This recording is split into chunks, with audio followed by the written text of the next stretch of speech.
Ni O yes. Vian, yes po, na Yes, yes. opo, opo. Pasensya na, mahina Opo. signal sa, alam mo naman, mahina signal Oo, sa correct, kalsada. correct. Opo. At Anyways, balik tayo dun sa mm, pinag-usapan natin. No? Siyempre, mainit na ang politika. Wala pa nga ang filing ng candidacy. yes po. Mainit na ang balik-taktakan sa politika, mapa-national man o Mhm. lokal na level. Mhm. Opo. Attorney Vian, yung pong mga ganitong kaganapan po, for example, ito pong nangyari dito sa may Davao. Ano po ang ano po nito, implikasyon po nito pag pinag-uusapan po natin po ang batas. For example, dito po ba may nakita po ba kayo na parang excess of police force na ano po parang nag-exceed ba sa ano po sa mandato at sa regulasyon ang mga kapulisan in taking over yung pong ano po diyan po in serving the warrant at pagkakaroon po ng search diyan po sa compound ng KOJC sa may Davao. Attorney Vian.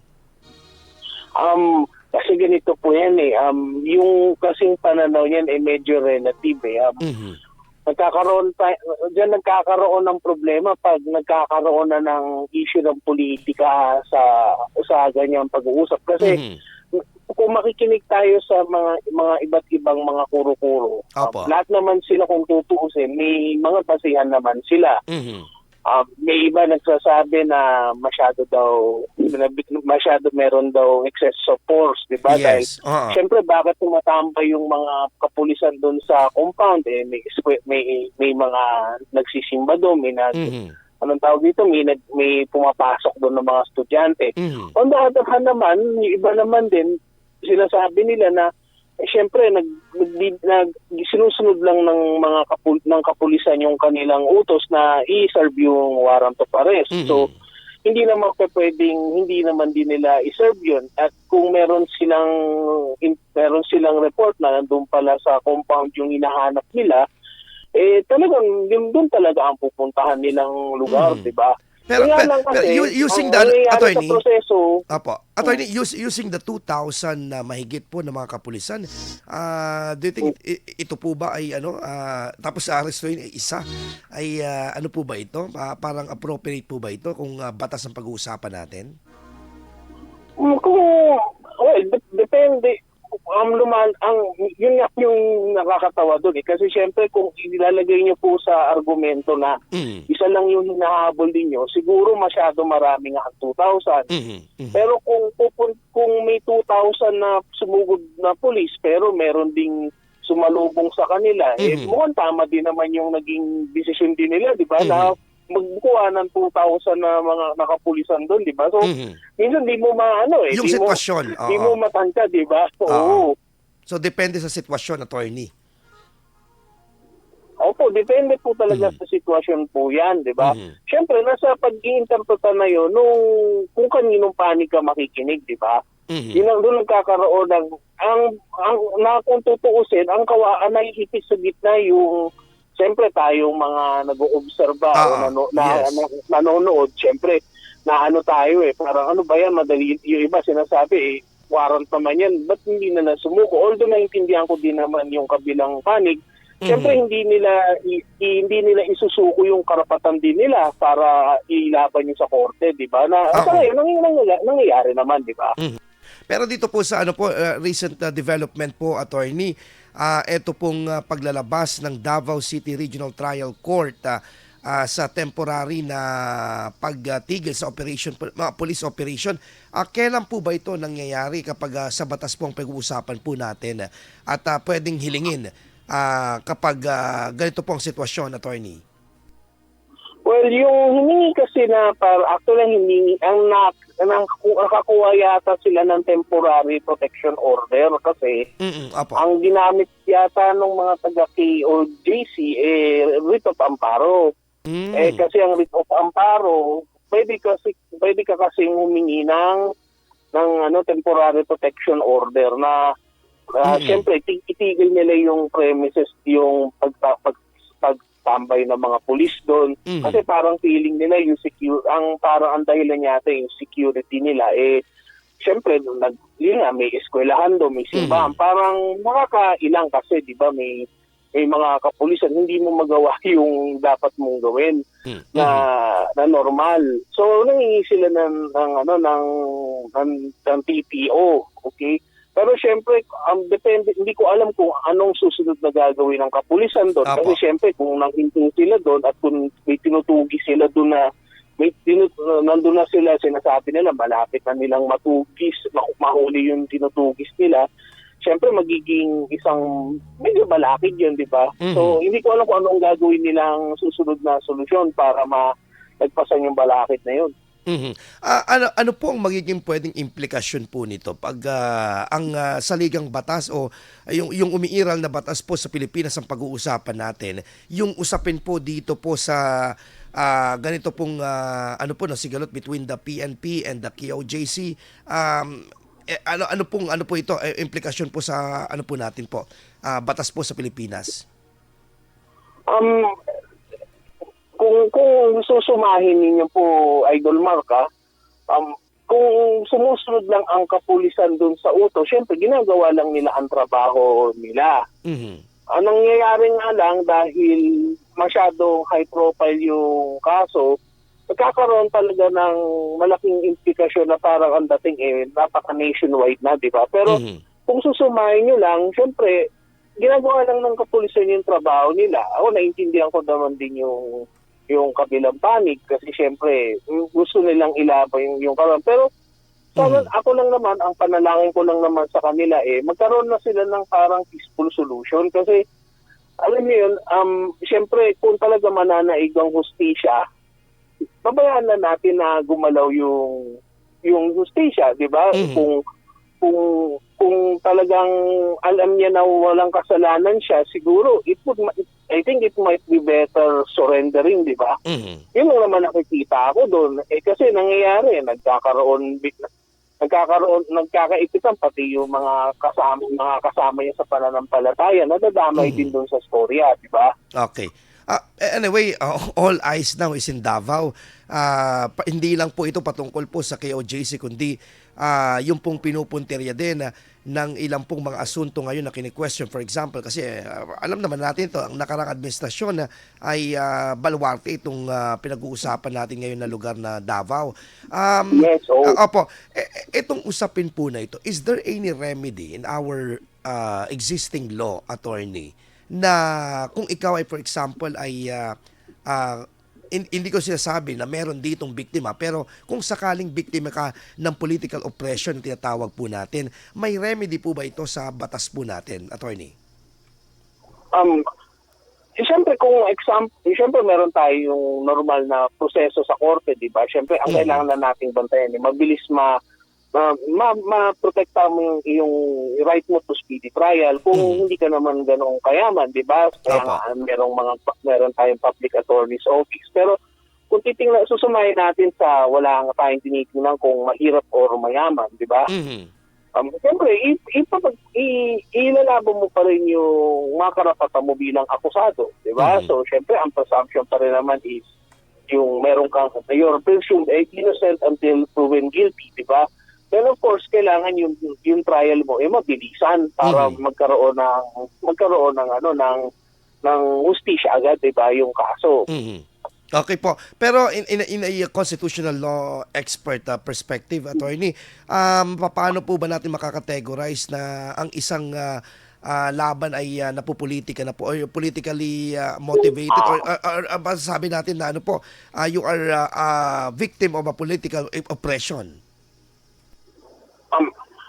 Kasi masyadong broad yung tinatawag natin kasing parang political oppression Kasi sabihin na natin, may talagang broad naman siya. Kasi kung naalala nyo noon, di ba yung nung nasa pandemic, di ba yung meron ba, yung na-involve pa yung may bata, sinasino yata yun, di ba? Yung bata hindi siya nakapunta doon sa lamay nung anak ng ng anak niya. Diba, sobrang, syempre, yung mga ganong humanitarian concerns, pero talagang todo bantay yung pulis Pero ibig sabihin, alam mo, anything can be a political crime Kahit sabihin na nating nakasuhan ka na unjust vexation ng kalaban mo dahil nagkaaway kayo sa politika.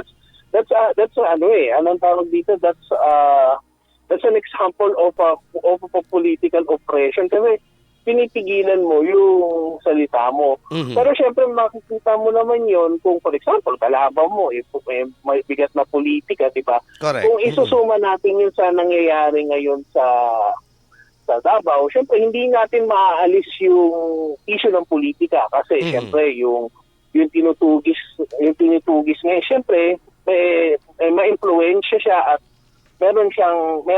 tumulong din naman siya dun sa nakapoder ngayon dun sa Davao, Mhm. diba? Mhm. So Okay. hindi naman natin maipagkakaila na may politika talagang involved. Ngayon, kung ano man yung maging advancement, sabihin natin, administrasyon ngayon, syempre andun pa rin yung intention na kailangan lang sundin yung batas, di ba? Apa. Pero hindi yun pa rin maaalis na baka may kinalaman nga ang politika. Mhm.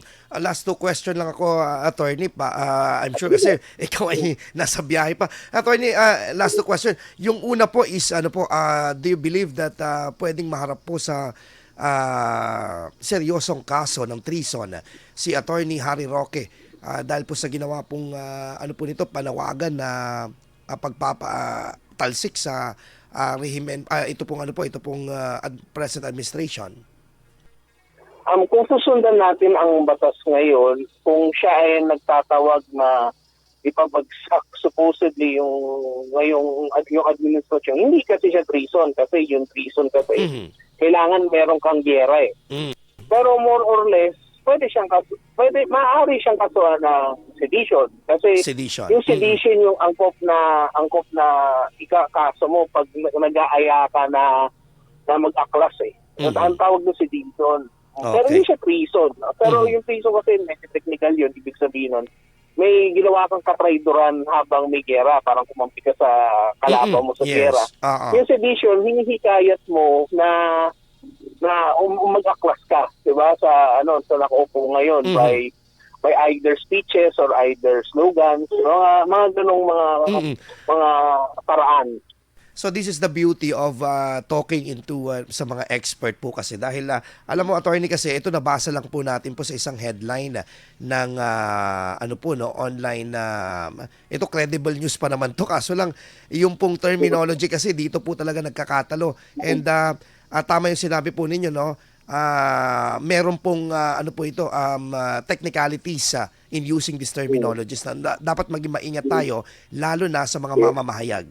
Tama attorney? Opo, tama naman po yun. Although, syempre, sa ngayon, di ba, may tension kasi tayo ngayon with China eh. Aha. Syempre, may mga nag-advocate ngayon na medyo i-elevate yung level ng parang treason. Pero, syempre, sa ngayon, hindi pa rin naman siya batas. Pero mas mabigat po ito, ma'am. Attorney, no? nag-advocate. Mas mabigat ang parusa sa treason na compared to sedition? Oo naman po, kasi pag sedition, more or less, hindi naman. Kasi alam ko, hindi naman po ako expert sa criminal, pero naalala ko, pag treason, like imprisonment po yun eh. Mhm. Okay. Mataas ang sentensya po nun. Mhm. Last na lang po, attorney, yung pong inasal ng ating pong Vice Presidente sa pagharap sa pagdinig kahapon, ito po ba ay appropriate lang or it's up to the Vice President how to act in a parliamentary procedure na meron po dyan na ginagawa sa committee hearing po sa mababang kapulungan and meron po bang grounds ng pwedeng ma-impeach ang ating pong ano po ba yung mga grounds na pwedeng ma-impeach po ang isang Vice Presidente? Okay, sagutin muna natin yung unang tanong. Yung di ko naman masisisi din si Vice President Sara.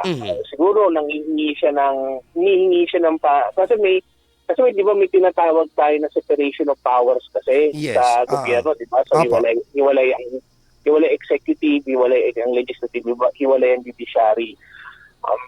Siyempre, ang parang impression kasi ni VP Sara, siyempre kasama siya dun sa executive, although nagkaroon silang konting hidwaan ngayon ng presidente, kasama pa rin siya dun sa executive department. So, ang parang ang hinahanap niya is parang courtesy rin at saka respect as a separate branch of government. Kasi kahit naman, kasi siguro nakita niya sa mga dating administrasyon, hindi naman kine-question yung hindi naman kine-question na pag ito yung hiningin budget, di ba? Tapos parang sa panahon niya bakit yung parang yun hinihimay lahat ng hinihingi niya, di ba? Kahit since 2022 pero sa ibang vice presidente noon nakaraan, ba't parang siyempre di ko siya masisisi, feeling niya nasi-single out siya. Although, siyempre na naman yung ating mga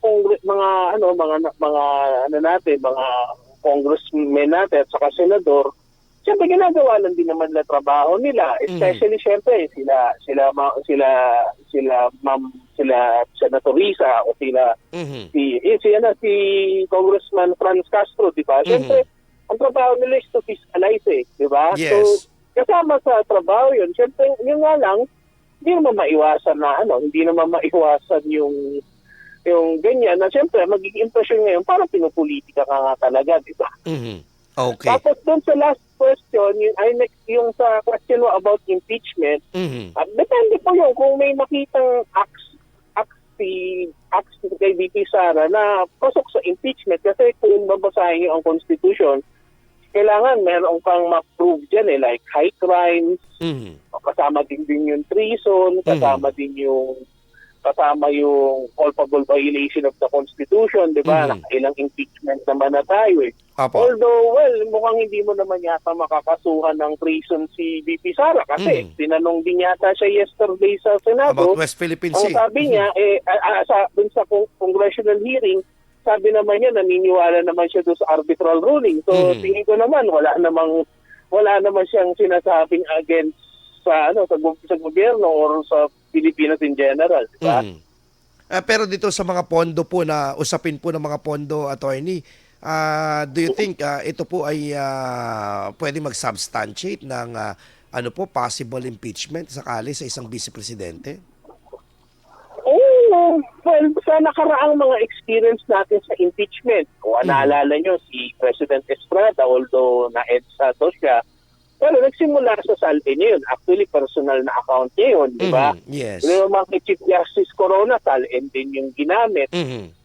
Siyempre, kung ang sinupunteriya ngayon against kay VP Sara yung ginastos siya sa DepEd, siyempre, maaari nilang gamitin yun kasi magiging corruption. Papasok kasi siya doon sa corruption na ground under the Constitution. So, pero of course, at the end of the day, kailangan pa rin mapatunayan. Hindi naman pwedeng nagkikwentuhan lang sila sa Kongreso na ito lang yung ginastos. Kailangan, babagsak pa rin yan sa korte. O kung mapakorte man yan, kailangan ng ebidensya. Kung mapa-impeachment court din yan, kahit na political court siya, kailangan pa rin ng ebidensya. Diba? Opo. Okay, Attorney Vian Lawrence Gabato, constitutional law expert. Maraming salamat, Attorney. Ingat po sa biyahe po. Thank you po. Thank you rin, Idol Mark. Sa ulitin po. Bye-bye. Salamat po. Attorney Vian Lawrence Gabato po, isang constitutional law expert na kausap po natin ngayong umaga.